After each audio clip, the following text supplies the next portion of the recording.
There's only a handful of films that make you forget that you're actually watching one.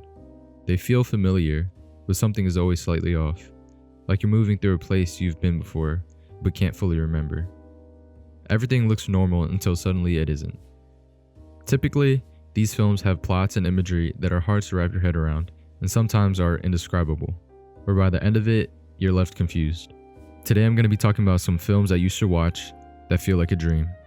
Eyes Wide Shut by Stanley Kubrick is one of those films that feel like you're drifting through someone else's dream. It starts with Dr. Bill Harford, whose whole reality cracks when his wife admits she fantasized about another man. Instead of talking it out like a normal couple, Bill spirals.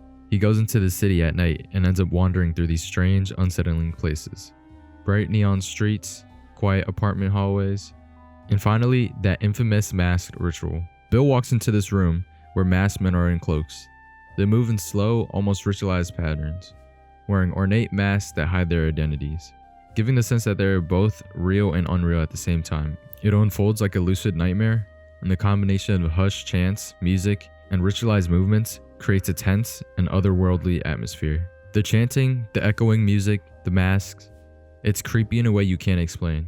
Nothing is spelled out, but everything feels loaded with meaning, like the film is happening halfway between reality and a nightmare. Kubrick makes even a simple conversation feel like a dream you can't interpret. Moving on to the next film, we have The Lighthouse. It's a claustrophobic psychological horror film by Robert Eggers that follows two lighthouse keepers, an older veteran named Thomas Wake and a younger newcomer, Ephraim Winslow. Their job is simple: maintain the lighthouse. But isolation, stormy weather, superstition, and power struggles slowly erode their sanity. The film is shot in harsh black and white, with a boxed aspect ratio that makes the world feel cramped and suffocated. Every frame looks like a faded photograph come to life. The sound of the foghorn echoes constantly, and the lighthouse beam cuts through the darkness like a watchful eye. As days blur together, the boundary between reality and delusion dissolves. Strange visions appear, sea creatures, doubles in dreams, leaves the viewers unsure whether the island is haunted or if the men are simply unraveling under pressure. The story becomes a spiraling fever dream about loneliness, guilt, masculinity, and obsession. You can't help but to feel disoriented after watching this, like you would be after a dream.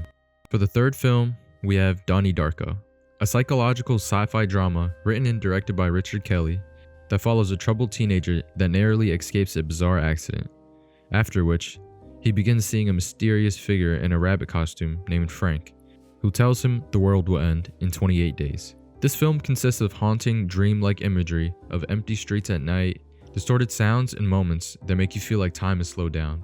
Donnie's caught between reality and an alternate version of it.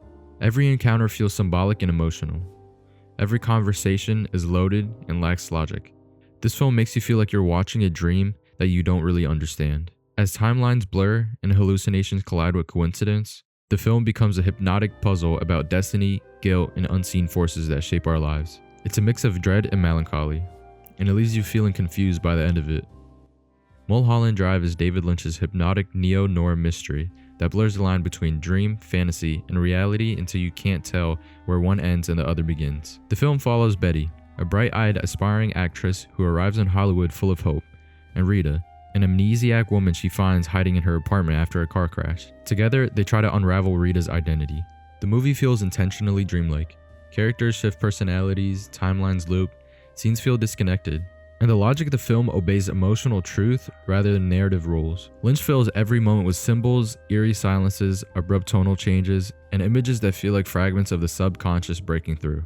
By the time the film reaches Club Silencio, the boundary between walking life and imagination collapses completely.